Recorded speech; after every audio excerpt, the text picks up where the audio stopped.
Claire's hands trembled on the steering wheel as her car wound along the misty back roads of rural Maine.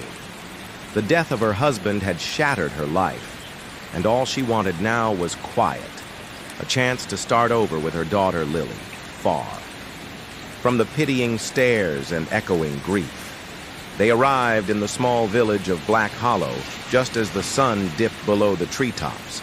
It looked like something from a forgotten century: cobbled streets, lantern-lit porches, and houses that groaned under the weight of time. The locals greeted them with unnerving smiles that didn't quite reach their eyes. They always watched, always waved, never spoke more than necessary.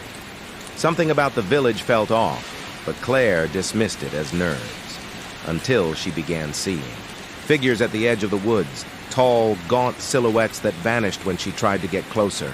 And Lily had changed. Her eyes held something colder, something quieter. She barely spoke anymore. She wandered off for hours, returning with soil under her nails and scratches she couldn't explain. Claire asked questions. The townspeople gave her stories about the Hollow Ones, spirits that slipped into people's skins, draining them of memory and self until they became something else. Empty. Unfeeling. That night, Claire dreamed of a fire, a roaring inferno swallowing wood and flesh.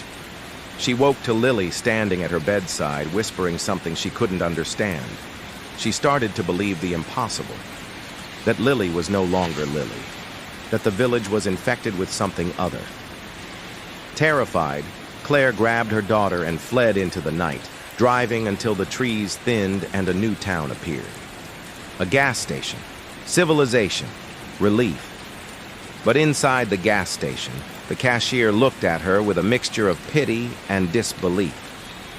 You're her," he whispered. "You and your daughter. You died 3 years ago, in Black Hollow." Claire staggered back. "No, that's not possible. We just moved there. We're alive." He turned a faded newspaper toward her, dated 3 years prior. Mother and daughter perish in house fire, tragedy in Black Hollow. Claire's photo, Lily's, charred remnants of their house in the background. She fled again, this time to the nearest library.